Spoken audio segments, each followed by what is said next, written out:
every like greatest of great athletes, like everyone is there in the Olympic Games. So I was like really overwhelmed last time around, but this time it's not going to happen. I've seen everyone, I've met everyone, so it's not going to. I'm more comfortable with the idea of Olympic Games this time, I think. But बाकी तो वहाँ जाके अलग jitters जो होंगे तो. A chance to shoot for redemption for Manu Bhaker. She's lining up as one of India's top medal hopes in shooting again. After an underwhelming performance as a promising teenager in Tokyo 2020, Manu Bhaker has come full circle and will participate in 3 events in Paris, and she is ready to erase the ghost of the past. So the moment Tokyo was over, so I was eyeing on the Paris 2024, and I'll be shooting 3 events again, like the last time. So I'm really excited, but at the same time we'll have to work like really hard. I am very excited, but also nervous at the same time because Olympics not going to be easy at all. It's like having children, like a mother has children. If she has 3, she can't be like, okay, this one is my favorite. That doesn't work like that. So it's like I love all my events, and I work hard in like equally hard in all of them. I'm more comfortable with the idea of Olympic Games this time, I think. But बाकी तो वहाँ जाके अलग jitters जो होंगे तो. I have started like my yoga practice again in the mornings, and I'm like very disciplined with it because of my coach. Because he asks me every single day if I did it or not, and I can't, like, I'm a very bad liar.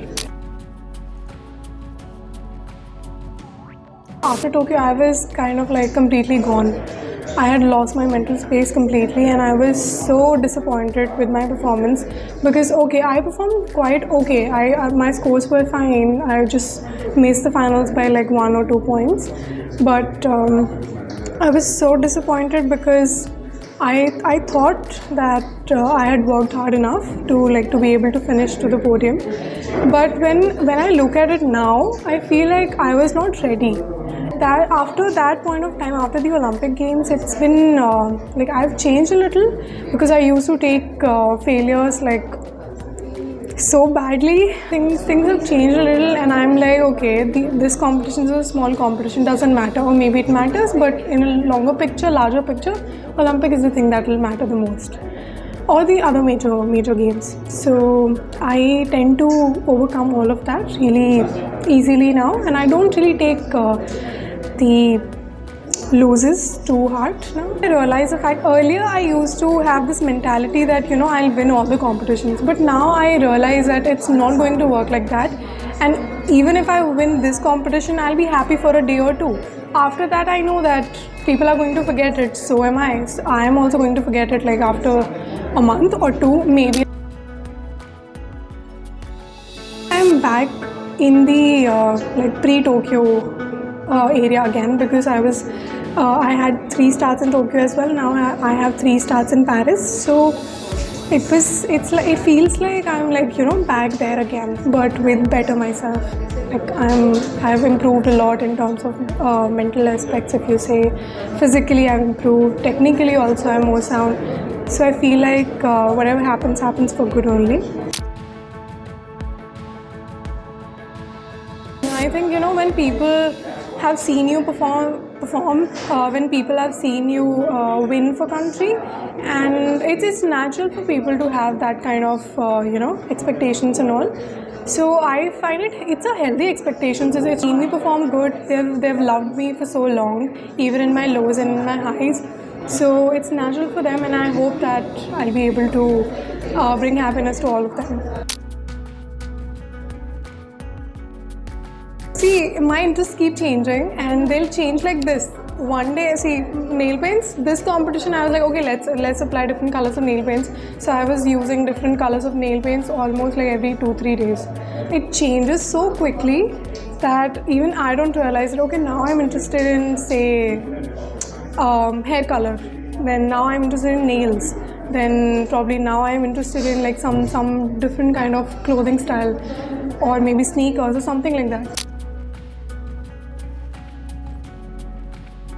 Post Asian Games, I think the major thing in my mind was the quota place, and the next competition was Asian Championships, in which we had two quota places, one for one country. So India could win one quota place in that, and I was eyeing on that, and my coach and me had planned that this kind of performance should be able to give me that, and we did it. So we won the quota place, and soon after that I had started preparations for the trials. I stick to the same approach as in the Spain match. So we take out goods and bads from a match. We take out good, what worked for me, what did not work for me. So all those things, and then we put it into the main matches. Like the trials, we had planned pehle hi ki what kind of approach we'll have in every match. Jaspal sir is like, okay, this match you have to have aggressive approach, or this match you have to have this kind of approach. As I told you earlier, Tokyo khatam hote, I was like, Paris has to be mine. But I had that kind of attitude. But now I'm like, okay, it's not my entire life. I still have like 2-3 more Olympics in me. And even after this Olympics, no matter the outcome, I'm still going to shoot. I'm definitely going to try my best and train hard, really hard. So if God is satisfied with me, probably I'll get something for the country.